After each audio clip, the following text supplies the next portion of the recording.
Hello दोस्तों, स्वागत है हमारे YouTube channel Belwar Rockers Uttarakhand में। और आज हम एक छोटे से गांव से एक वीडियो लेके आ रहे हैं उत्तराखंड के, जहां पर लोगों को बेवकूफ़ बनाया जा रहा है, उनकी ज़मीनों को हड़पा जा रहा है और लोगों के साथ किस तरीके की धोखाधड़ी की जा रही है गवर्नमेंट स्कीम के नाम पर। तो ये हम दिखाएंगे आपको। और ये सामने जो देख रहे हैं ये हमारा गाँव है, जहाँ पर काफ़ी ज़्यादा विकास के नाम पर लोगों की ज़मीनों को बर्बाद किया जा रहा है। तो लेके चलते हैं अपने एक गांव में, उत्तराखंड के कुमाऊं क्षेत्र में, और अल्मोड़ा जिले के अंदर ये गांव आता है। छाना गोलू रानीखेत, अगर आपने सुना होगा, काफ़ी पर्यटक क्षेत्र है। इससे कुछ दूरी पर ही ये गांव पड़ता है, छाना गोलू नामक जगह पर, जहां पर ये गवर्नमेंट की स्कीम के नाम पर चल रहा है काफ़ी कुछ। तो सबसे पहले बताते हैं इस गांव में आखिर चल क्या रहा है। दोस्तों, सामने आपको नदी दिखाई दे रही होगी।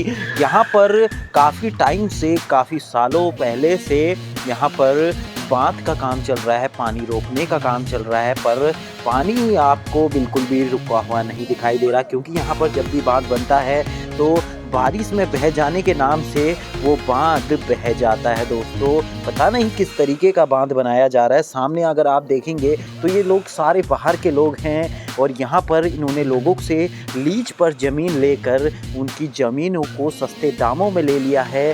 5 साल का 18,000 रुपये ये लोग उन्हें पे कर रहे हैं। अगर गवर्नमेंट की कीमतों की बात करें तो 1 से 1.5 लाख रुपए इनकी कीमत होनी चाहिए, और 27 साल के लिए ये लोग लीज पर ले रहे हैं, 18 से 20 हज़ार लोगों को देकर।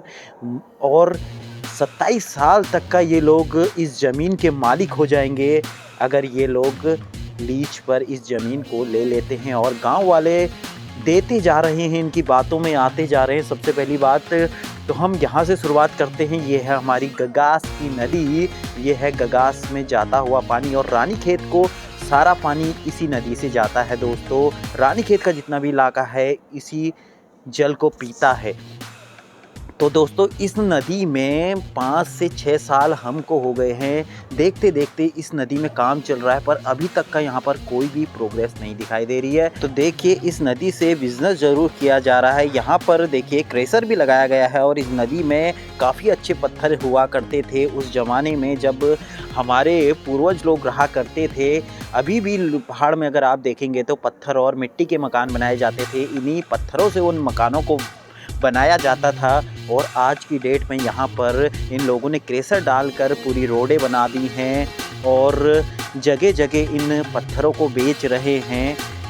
और यहाँ पर किसी को इन चीज़ की खबर भी नहीं है कि ये लोग कर क्या रहे हैं, क्योंकि इतना टाइम हो गया है यहाँ पर लोगों को काम करते करते, और अभी तक का यहाँ पर कोई भी विकास देखने को नहीं मिल रहा है। सारे लोग बाहर के बस चुके हैं इस जगह पर और धीरे धीरे कब्जा करे जा रहे हैं। हमारे गांव को, पवित्र गांव को अपनी चपेट में लेते जा रहे हैं, पर गांव वाले समझ नहीं रहे इन चीज़ों को। दोस्तों, ये तो बस ट्रेलर है, अभी आगे आपको बहुत कुछ दिखाना बाकी है कि इस गांव में आखिर चल क्या क्या रहा है।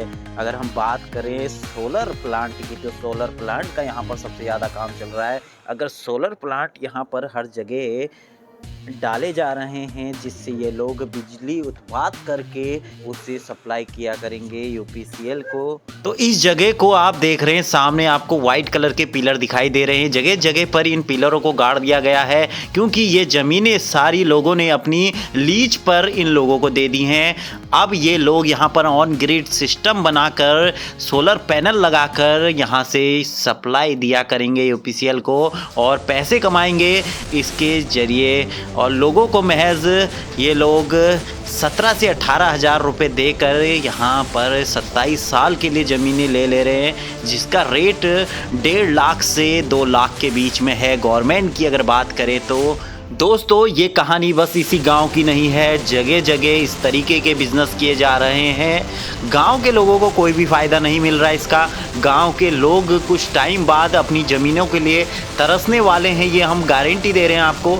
तो इसलिए अपनी ज़मीनों को इस तरीके से लीज पे ना दीजिए, और यहाँ पर आपको कोई भी फ़ायदा नहीं होने वाला है।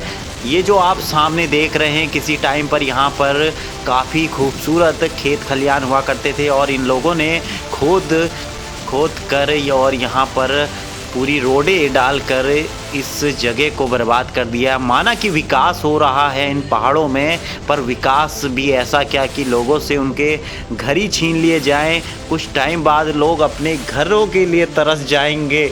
दोस्तों, इस विकास का फ़ायदा तब है जब गांव वालों को फ़ायदा मिले और नौकरी मिले और उनकी ज़मीनों की सही कीमतें मिले, तब तो विकास का कोई फ़ायदा है इन पहाड़ों क्षेत्र में। अगर कोई बाहर के लोग आके यहाँ पर बस जाते हैं और पूरे गांव को घेर लेते हैं तो ये पूरे गांव बर्बाद हो जाएंगे। दोस्तों, बस बताने का मकसद यही था कि अपने पहाड़ों को बर्बाद ना कीजिए इस तरीके से। दोस्तों, इस नदी की बात करते हैं। यहाँ से करोड़ों के पत्थर जो हैं वो निकाल कर बेच दिए गए हैं बाहर ले जाकर, और आज यहाँ की स्थिति ये है कि यहाँ को देखना भी पसंद नहीं है लोगों को। और देखिए, कॉर्नर पूरे काट काट के इन्होंने आधे कर दिए और नदी इतनी चौड़ी कर दी है कि यहाँ पर जो है अगर कभी कुछ काम भी होता है तो ये पूरे पत्थर गिरते गिरते लोगों के खेत भी इसमें समाते जाते हैं, और फिर लोग बोलते हैं कि हमारे खेत बह गए। क्योंकि यहाँ पर जो खनन हो रहा है, खननों के बाद यहाँ पर कोई भी कंस्ट्रक्शन वर्क किया नहीं जाता, वॉल को प्रॉपर तरीके से बनाया नहीं जाता। देख सकते हैं इस तरीके से छोड़ा गया है, और यहीं पे बैराज का काम चल रहा था जो इस बारिश में बोलते हैं बह गया है। पता नहीं किस टाइप का वो बैराज बनाया हुआ था जो बह गया। अच्छे अच्छे कंस्ट्रक्शन वर्क वालों के तो नहीं बहते, पर दोस्तों ये तो कंस्ट्रक्शन वर्क था। अगली बार हम दिखाएंगे आपको जहां पर सोलर प्लांट लगकर उसे तैयार कर भी दिया गया है, उस लोकेशन को दिखाएंगे, क्योंकि पूरा गांव इन लोगों ने घेर लिया है। ये महज 1 या 2 लोकेशन मैंने आपको दिखाई हैं, पर पूरे गांव में इन लोगों ने कब्जा कर लिया है और पूरे गांव की इसी तरीके की हालत है। तो दोस्तों, मकसद इतना ही है, अपने हक के लिए लड़ें, जो सही रेट हैं उन चीज़ों को लें और अपनी नौकरी यहाँ पर पक्की करके चलें सरकार से कि भाई हमें नौकरी चाहिए। अगर तो दोस्तों, अपने हक के लिए लड़ना शुरू कर दीजिए। यकीन मानिए आपको बहुत फ़ायदा होने वाला है फ्यूचर में। इस तरीके से अपनी ज़मीनों को ना दीजिए। जय हिंद, जय भारत।